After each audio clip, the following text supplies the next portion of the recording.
선생님, 내가 무엇을 하여야 영생을 얻으리이까? 예수께서 이르시되 율법에 무엇이라 기록되었으며 내가 어떻게 읽느냐? 대답하여 이르되 내 마음을 다하며 목숨을 다하며 힘을 다하여 뜻을 다하여 주 너희 하나님을 사랑하고 또 내 이웃을 내 자신같이 사랑하라 하셨나이다. 예수를서 이르시되 내 대답이 옳도다. 이를 행하라. 그러면 살리라 하시니 그 사람이 자기를 옳게 보이려고 예수께 여짜오되 그러면 내 이웃이 누구니이까? 예수께서 대답하여 이르시되 어떤 사람이 예루살렘에서 여리고로 내려가다가 강도를 만나매 강도들이 그 옷을 벗기고 때려 거의 죽은 것을 버리고 갔더라. 마침 한 제사장이 그 길로 내려가다가 그를 보고 피하여 지나가고 또 이와 같이 한 레위인도 그곳에 이르러 그를 보고 피하여 지나가되 어떤 사마리아 사람은 여행하는 중 거기 이르러 그를 보고 불쌍히 여겨 가까이 가서 기름과 포도주를 그 상처에 붓고 싸매고 자기 짐승에 태워 주막으로 데리고 가서 돌보아 주니라. 그 이튿날 그가 주막 주인에게 데나리온 둘을 내어주며 이르되 이 사람을 돌보아 주라. 비용이 더 들면 내가 돌아올 때에 갚으리라 하였으니 내 생각에는 이 세 사람 중에 누가 강도 만난 자의 이웃이 되겠느냐?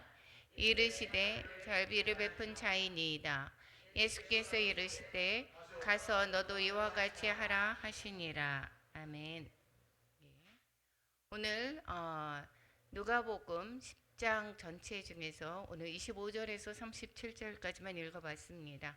오늘 누가복음 10장에서의 제목은 참된 제자의 삶, 세 가지의 삶에 관해서 은혜를 나눌까 합니다. 우리가 누가복음의 전체적으로 한번 살펴보고 있습니다. 1장에서 4장까지는 예수님의 탄생 그리고 공생에 준비하는 과정이 4장까지 담겨져 있습니다. 5장에서부터 9장 50절까지 갈릴리 사역이 주로 소개되어져 있습니다. 오고 가는 이야기, 예루살렘과 오고 가는 이야기라기보다는 갈릴리에서의 사역을 주로 소개하고 있습니다. 그리고 나서 세 번째 9장 51절에서 19장 긴 내용의 예루살렘으로 가는 길에 관해서 소개하고 있습니다. 그 중에서 오늘 10장 예루살렘으로 올라가는 그러한 목적지에 일어나는 그러한 다양한 일들을 소개하고 있습니다. 그리고 20장에서부터 24장까지는 고난과 부활에 관한 기록을 담고 있습니다. 우리가 좌표로 보게 되면 공생애의 좌표를 보게 되면 거기에 맨 위쪽에 보면 초막절이죠. 초막절쯤에 갈릴리에서 예루살렘으로 마지막 올라가는 그 길이었습니다. 그때쯤 되겠죠. 그러니까 이때로부터 6월까지 6개월 정도의 예수님이 고난을 남겨놓고 있는 것을 볼 수가 있습니다. 이렇게 올라가면서 이제 무엇을 가르쳐 주는가?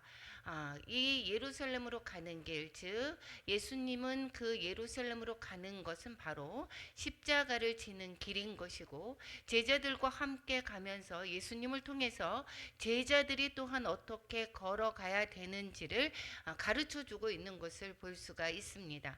그래서 예루살렘에 가는 그 길목에서 그 전에서부터 마지막에 3년이 지난 뒤에서부터는 이제 그 세 번째 6월절 그때 지나고 나서 마지막 1년 남은 그 기간에는 제자들만 데리고 그 외곽을 돌고 그리고 갈릴리에 그 헬몬산 그쪽 위에까지 또 갔다가 내려오면서 예수님의 그 제자들과의 교육이 예수님이 집중적으로 시키는 것을 볼 수가 있고 마지막으로 이제 예루살렘에 가는 길 그 길을 따라서 제자들의 삶에 관해서 가르쳐 주고 있습니다.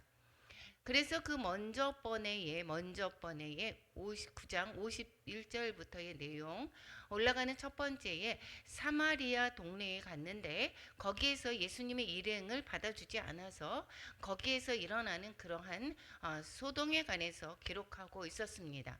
그래서 거기에서 가르쳐 주는 것, 제자의 길들은 거절을 견디는 길이다라고 가르쳐 줬고, 그리고 편안함을 포기해야 된다라는 것이고 바로 순종하는 길이다라고 가르쳐 주는 것을 볼 수가 있습니다.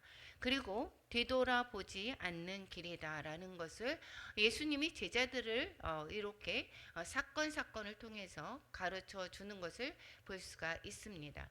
오늘의 그러면 10장에서는 예수님의 이제 사건이 한 세 가지가 기록되어져 있습니다. 그래서 예루살렘을 향한 마지막 길이죠. 다시 갈릴리로 내려오지 않습니다. 갈릴리에서 유대 지역으로 이동하면서 사역하시는 내용 중에서 그 길목에서 제자들을 가르치는 내용이 되겠습니다. 그리고 신앙이 우리가 대부분 무너지게 되는 것은 지금 세 방향, 즉 신앙의 균형을 가르쳐 주는 것을 볼 수가 있습니다. 여기에서 먼저 이제 70인의 제자를 파송하는 내용이 먼저 나오게 됩니다. 거기에서 이제 사명에 관해서 가르쳐 주고 있습니다. 그런데 사명만 가르치게 되다 보면, 강조하게 되다 보면 우리가 지치게 됩니다. 우리가 왜 사명에 관해서 계속해서 나를 몰아쳐서 하게 되면 우리는 지치게 됩니다.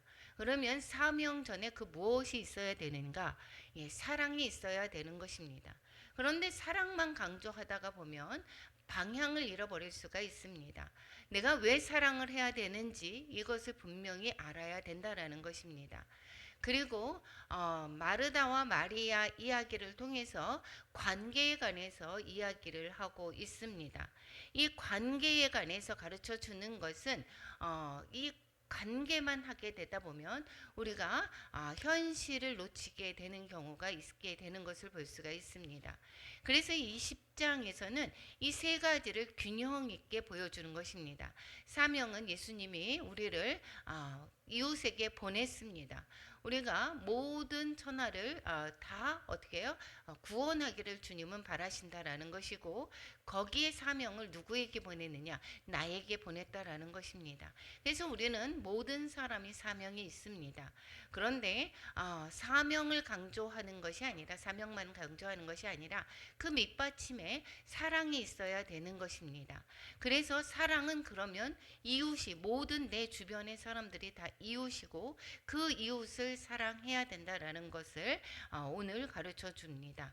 뿐만 아니라 마르다, 마리아 이야기를 통해서 주님과의 교제에 관해서 이야기를 하고 있습니다. 우리가 주님과의 교제가 먼저 있지 않고서는 내가 사랑과 사명을 강조하게 되다 보면 우리가 방향을 잃어버릴 수가 있습니다. 내가 가는 길, 먼저 무엇 때문에 하나님과의 주시는 능력으로 말미암아 내가 사명을 감당하는 것이고, 내가 하나님이 주시는 그 사랑으로 말미암아 내가 이웃을 사랑하는 것입니다. 그렇기 때문에 이 관계가, 주님과의 교제의 관계가 바르게 되어져 있을 때에 우리는 균형 있는 제자의 삶을 살게 된다라는 것을 오늘 본문에서 가르쳐 주고 있습니다. 그래서 오늘 본문을 통해서 어떻게 우리가 참된 제자의 길을 걸어갈 수 있는지를 보여줍니다. 그리고 오늘 그 내용에서의 그 지리적인 그러한 것을 보게 된다 보면 갈릴리에서 우리가 예루살렘으로 예수님이 지금 제자들과 함께 떠나는 모습을 볼 수가 있습니다. 거기에 사마리아를 지나치게 되었죠. 거기에서 받아들이지 않자 거기에서 어떻게 됐습니까? 불을 내려 저들을 멸하리까라고 야고보, 요한이 이야기를 했을 때에 야단치는 모습을 우리가 지난번에 보았습니다. 그래서 그 사마리아를 지나치고 그리고 70인의 제자를 제자들을 보내게 됩니다. 그리고 사마리아인의 비유를 통해서 보게 되면 거기가 이제 예루살렘으로 올라가는 그 여리고 길목에서 아마 거기에서 이 비유를 들어서 말씀하셨을 것입니다. 그리고 마리다가 자기의 집으로 초대했다라고 이야기하는 것으로 보아서 그 지역은 유대 지역의 베다니가 될 것으로 보고 있습니다. 그러니까 이 지금 10장에서 보게 되면 예루살렘의 인근까지 거의 올라온 것을 볼 수가 있게 되겠죠. 즉 최종의 목적지는 예루살렘입니다.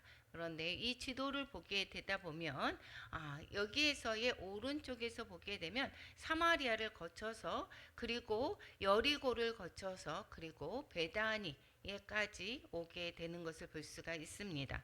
베다니는 여리고 동편과 이쪽에 유대 지역 가까이 있는 그 베다니가 있습니다. 오른쪽에 여리고 동편의 오른쪽에 베다니는 세례 요한이 세례를 베푸는 그 장소가 되겠고 유대 지역의 베다니 그쪽은 지금 마르다와 마리아가 사는 집이 있는 곳이 바로 그곳입니다. 그러니까 지금 예루살렘과 너무도 가까이 있는 곳까지 예수님의 일행이 거의 도착하는 것을 오늘 10장을 통해서 알 수가 있게 됩니다. 먼저 1절에서부터 20절까지 보내심을 받는 삶에 관해서 우리가 나누어 보고자 합니다.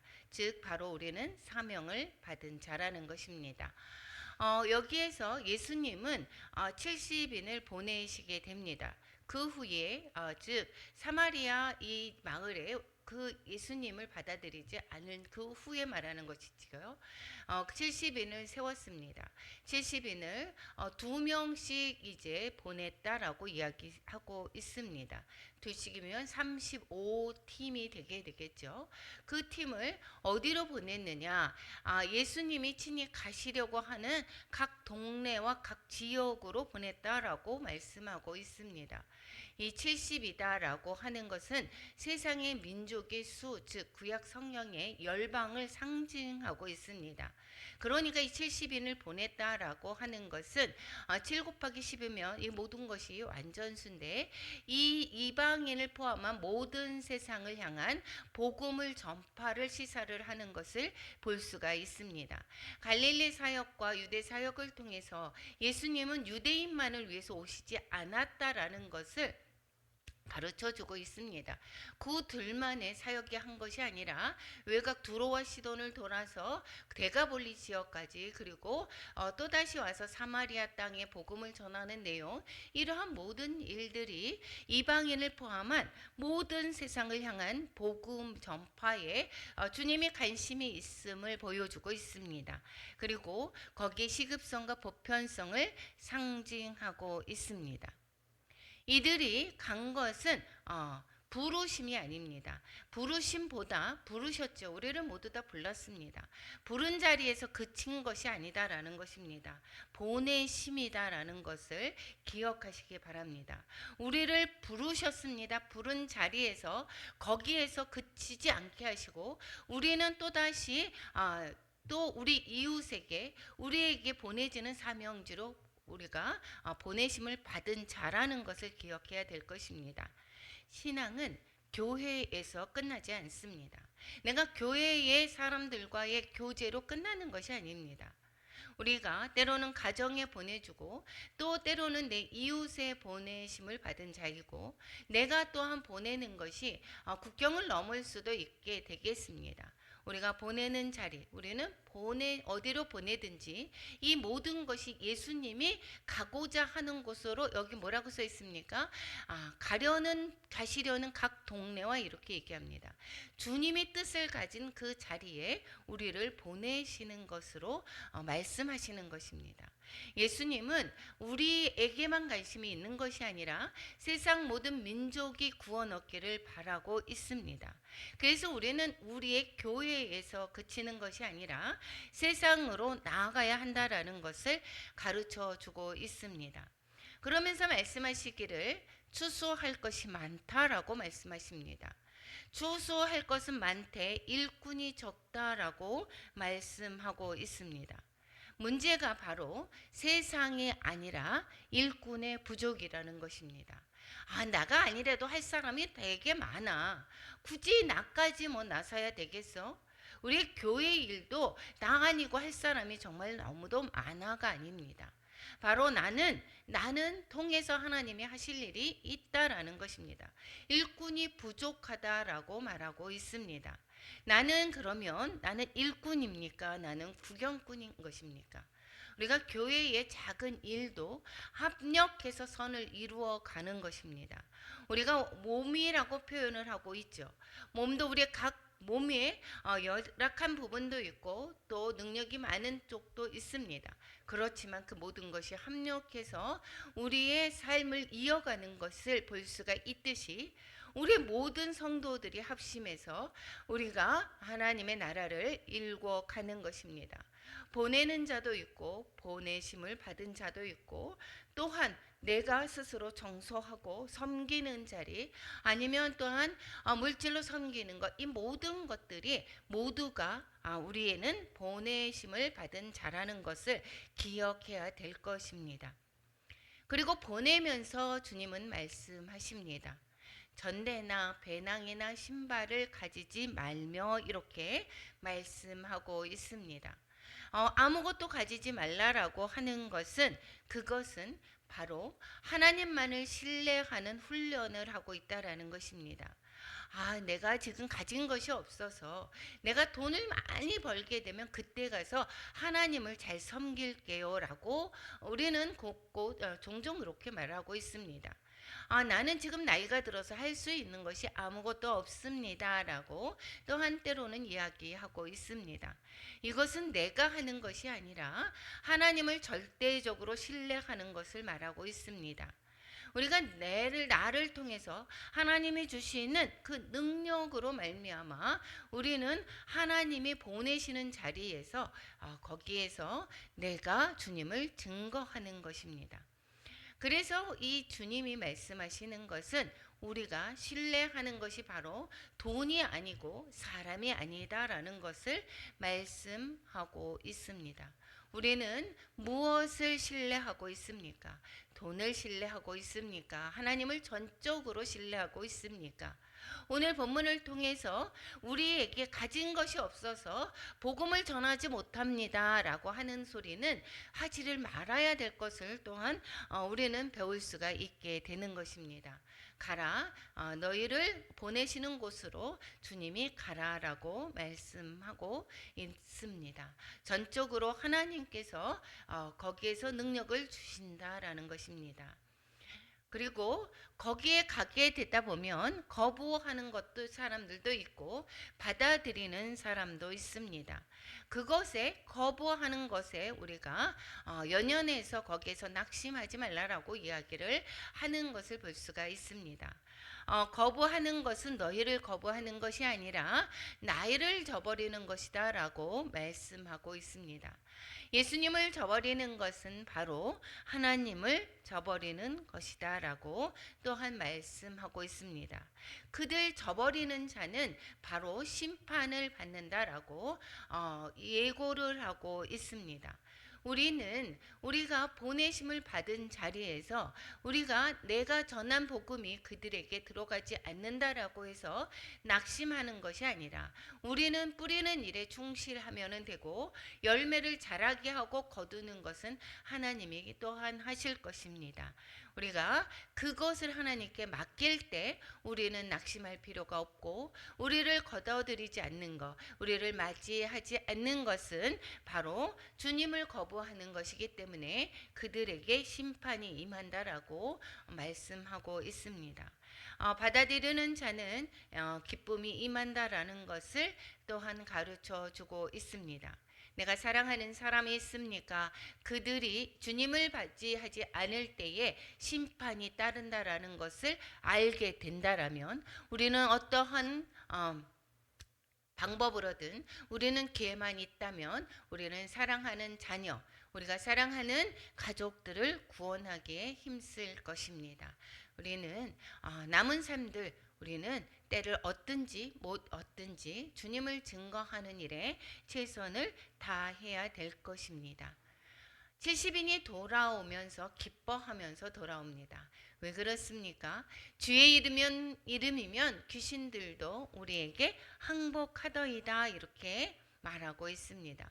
즉 능력으로 말미암아 기뻐하는 것을 볼 수가 있습니다. 그 능력은 주님께서 주셨다라는 것이죠. 그런데 주님이 말씀하고 있습니다. 너희 이름이 하늘에 기록된 것으로 기뻐하라라고 말하고 있습니다. 우리가 기뻐하는 것이 성공이 아니라 내 말을 들어서 누가 구원을 받았습니다라는 그러한 것들이 아니라 바로 구원에 대해서 기뻐해야 될 것입니다. 그리고 우리 선교 감리교회 WHM이 얼마나 많은 일을 했습니까? 거기에 많은 교회를 세웠습니다. 이것도 물론 기쁩니다. 그 기쁨보다는 바로 구원에 관해서 기뻐해야 될 것입니다. 그들을 구원하시는 하나님이 기뻐하는 것이고 또 나를 구원하신 주님으로 말미암아 우리는 기뻐해야 되는 것입니다. 그러니까 결과보다 하나님으로 말미암아 기뻐하라고 주님은 말씀하고 있습니다. 우리는 무엇으로 기뻐하고 있습니까? 우리가 외적인 성장을 우리는 기뻐하고 있습니까? 외적인 성장이 없다고 우리는 낙심하고 있지 않습니까? 주님은 오늘 본문을 통해서 가르쳐 주고 있습니다. 무엇으로 기뻐해야 되는가? 성공이 아니라 구원으로 말미암아 기뻐해야 되는 것입니다. 우리가 구원이 날마다 어떻게 합니까? 점점 자라가죠. 그것으로 말미암아 우리는 기뻐해야 될 것이고 우리의 구원의 삶을 통해서 내 자녀에게 영향력을 끼치고 내 구원의 삶을 통해서 우리 가족이 변화되는 그러한 것으로 그들의 구원받는 모습으로 말미암아 우리는 기뻐해야 될 것입니다. 그리고 우리의 인도 펀접주에 많은 영혼들이 구원 얻는 그러한 것으로 말미암아 우리가 기뻐해야 될 그러한 이유가 되는 것입니다. 오늘 또한 25절에서 37절까지 이웃이 되는 삶에 관해서 가르쳐 주고 있습니다. 사명에 관해서 먼저 가르쳐 주고 있다라고 하면 사랑에 관해서 말씀하고 있습니다. 여기에서의 배경에서 보게 되면 여기에 어떠한 율법 교사가 이렇게 말하고 있습니다. 율법 교사가 주님을 따르는 그러한 곳에 같이 그러한 무리에 있었던 모양입니다.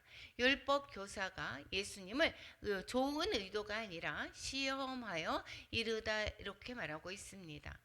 무엇을 하여야 영생을 얻겠습니까? 라고 물어보게 됩니다. 오히려 예수님이 말씀하시죠.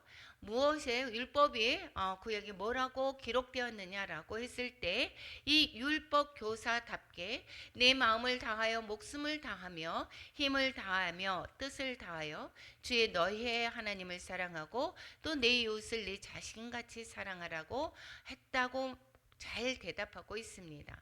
그럴 때에 영생을 얻는 것이 바로 물어봤습니다. 그러면 너도 이와 같이 행하라 라고 말씀하고 있습니다. 하나님의 말씀에 순종하는 것 이것이 바로 이것이 영생을 얻는 비결이다라고 이야기를 하는 것이 되겠습니다. 그러면 율법교사가 다시 질문하게 됩니다. 내 이웃이 누구입니까? 라고 물어봅니다. 예수님께서 이제 바로 대답하기보다는 예화를 들고야 됩니다. 아마 거기에 여리고를 지나가는 그러한 길목이었던 것 같아 보입니다. 여리고에 바로 내려가다가 이야기합니다. 예루살렘에서 여리고로 내려간다라고 보면 예루살렘에서 여리고로 가는 길에 있다라고 하면 대부분 유대인일 확률이 많이 되겠죠. 유대인이 예루살렘에 했었다가 여리고로 내려가는 그러한 길목에 거기에서 강도를 만났다라고 이야기를 하고 있습니다. 그래서 거의 때려 죽은 것을 버리고 갔습니다. 그럴 때에 세 사람이 지나가는 것을 통해서 그 사람 즉 강도 만난 이웃에 대해서 어떻게 했는지를 예화를 들게 됩니다. 제사장이 그 길로 내려갔습니다. 그 제사장은 그를 피해서 내려갔습니다. 제사장은 제사 드릴 때에 거기에서 죽은 자라든가 이러한 자를 만지게 되거나 그랬을 때에 부정하게 되면 주님을 섬기는데 거기에서 제대로 섬길 수가 없게 되겠죠. 그래서 부정이 끝날 때까지 또한 기다려야 되는 그러한 수고로움이 또 있습니다. 그리고 레위인도 지나갔습니다. 부정의 이유로 말미암아 그 사람도 피하여 지나갔다라고 이야기하고 있습니다. 이것이 같은 이웃인데도 불구하고 그럼에도 불구하고 이들은 진정한 이웃이 못된 것을 볼 수가 있죠. 사마리아인과 유대인은 그러한 관계가 좋지 않습니다.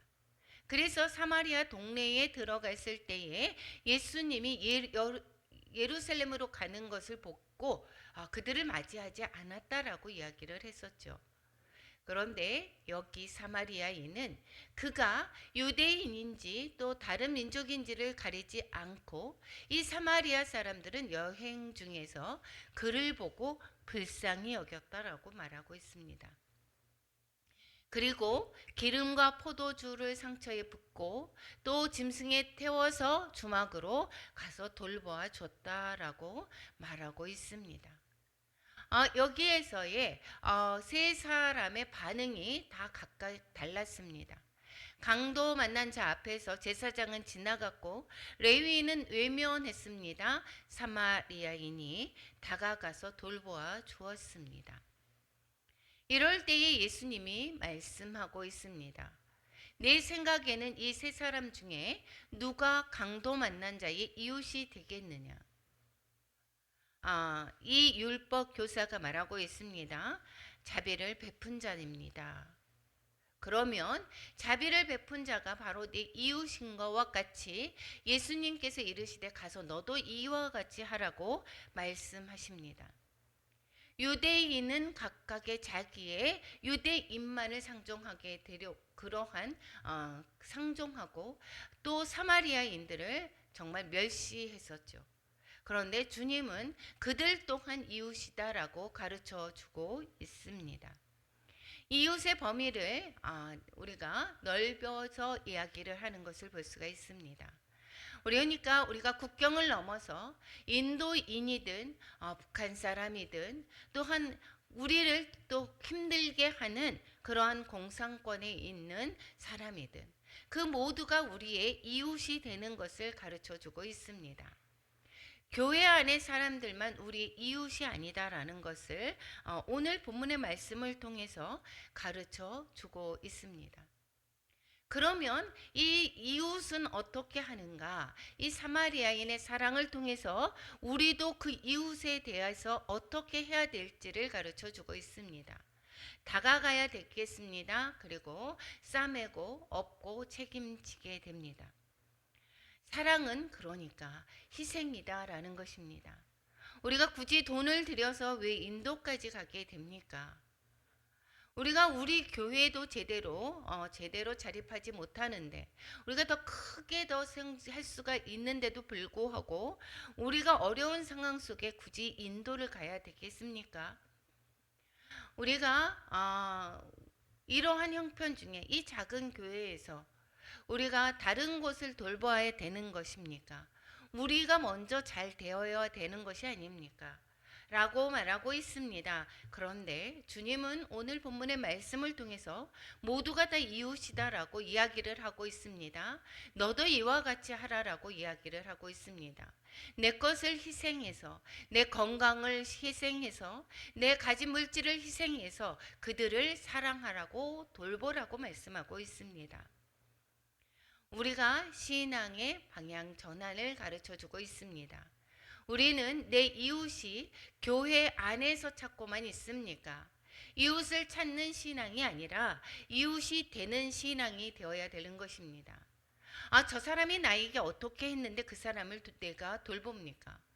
그 사람이 하는 행동에서 지금 그렇게 되는 것은 당연한 것입니다. 그렇게 우리는 생각하지 말아야 되는 것입니다.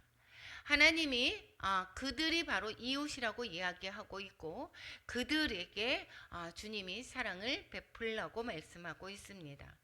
신앙은 지식에서 그치는 것이 아니라 우리가 행동으로 보여주어야 되는 것입니다.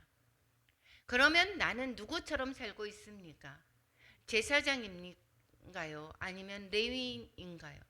그들은 나름대로 하나님의 율법을 잘 지킨다고 그들은 행하고 있습니다.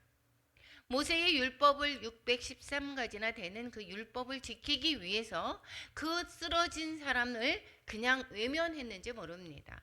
그런데 그것이 바로 모세의 율법을 지키는 것이고 하나님의 사랑을 실천하는 것이 아니다라는 것을 말씀하고 있습니다.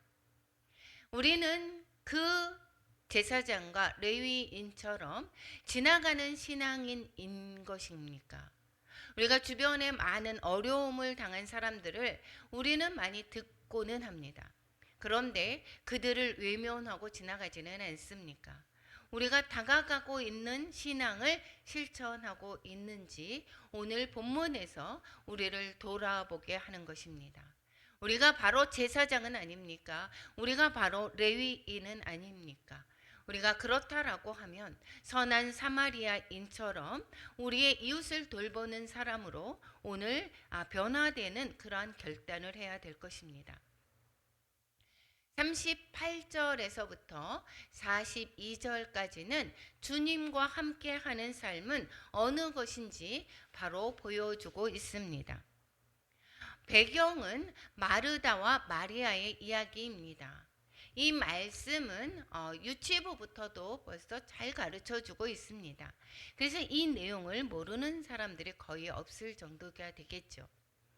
예수님이 그들이 길 갈 때에 그러니까 예루살렘으로 향한 목적지에서 거기에서 길을 가다가 한 마을에 들어갔다라고 이야기하고 있습니다. 마르다라 이름하는 한 여자가 자기 집으로 영접했다라고 합니다. 마르다와 마리아의 집은 유대 근처의 베다니라고 말하고 있었습니다. 그러니까 유대 근처에 즉 예루살렘 가까이 왔다라는 것을 우리는 오늘 본문을 통해서 잘 알 수가 있게 되겠습니다. 거기에서 마르다라고 하는 여자가 자기 집으로 영접했다라고 이야기하고 있습니다. 우리가 사마리아에 예수님의 묵을 어처를 제자들이 갔다가 거기에서 외면당했던 일들을 기억하실 것입니다. 그 예수님의 일행이 얼마나 되었습니까? 정말 많이 있었던 것을 알 수가 있게 되겠죠. 70인을 제자로 복음을 전도해라고 둘씩 짝지어서 보냈다가 돌아왔습니다. 그들이 벌써 70명입니다. 12명의 제자들도 있습니다. 또 많은 여자들도 있을 것입니다. 정말 많은 사람들이 예수님의 일행과 같이 오게 되는 것입니다. 그러니까 그들의 음식을 준비한다라고 하면 그러면 우리가 주일날 어떻게 합니까? 30명도 안 되는 사람들을 밥을 먹을 때도 분주하게 됩니다. 여럿이 함께 해서 그 식사를 준비하는 것도 보통이 아니게 됩니다. 그런데 정말 많은 사람들을 여기에서 대접해야 되는 그러한 상황 속에 이 마리아는 열심히 어떻게 합니까? 그들을 자기 집으로 돌아왔을 때에 준비하는 일이 많아서 마음이 분주하게 됩니다. 그럴 수밖에 없을 것을 우리는 미루어 짐작할 수 있게 되겠죠. 그런데 마리아라고 하는 동생이 있는데 주님의 발치에 앉아서 예수님의 말씀을 듣고 있습니다. 마리아는 그것이 자신을 도와주었으면 하는 마음이 더 컸었던 것인데 그것이 정말 보기에 마음이 불편했었던 것 같아 보입니다. 그러면서 이야기합니다. 주여 내 동생이 나 혼자 일하게 두는 것을 생각지 않습니까? 이렇게 나를 도와주라고 해주세요 라고 말합니다. 이 마르다는 정말 필요한 그러한 사람인 것입니다. 예수님이 복음을 전할 때에 영육을 강건해야 되겠죠. 육적인 양식도 필요하게 됩니다. 그 육적인 양식을 공급함에 있어서 이 마르다는 정말 많은 일들을 예수님뿐만이 아니라 함께하는 사람들에게 베풀 그러한 일로 많이 분주한 것입니다. 우리가 육의 양식을 위해서 우리도 삶에서 많이 분주하게 됩니다. 그런데 주님께서 말씀하고 있습니다. 마르다야 마르다야 내가 많은 일로 염려하고 근심하나, 이렇게 말씀하고 있습니다. 마르다는 열심히 섬기는 것입니다. 그러나 그 결과는 염려와 근심과 불평이 있게 되었습니다. 섬김이 기쁨이 아니라 부담이 되었던 것을 볼 수가 있습니다. 우리는 육의 양식을 위해서 우리도 또한 많은 것으로 수고하고 애쓸 때가 많습니다. 그리고 또한 나에게 주어지는 그러한 많은 일들이 있습니다. 청소도 있습니다. 우리의 교회에 또한 환경도 있습니다. 환경미화도 있습니다. 여러 가지의 일들이 정말 많습니다. 그것에 너무도 지나치게 그것을 몰두하게 되다 보면 진정으로 주님의 말씀을 우리가 에너지를 다 잃고 주님의 말씀에 대해서 우리는 또한 지나치게 되는 경우도 많이 있습니다. 내가 할 일이 너무도 많기 때문에 주님의 말씀을 가까이 하고 기도하는 일에 게으르게 된다라고 하면 그것은 기쁨이 아니라 우리가 때로는 영적인 그러한 에너지를 취하지 못하고 내 육적인 힘으로 내 힘으로 하게 되는 것을 볼 수가 있게 됩니다. 이것을 주님의 말씀하는 것입니다.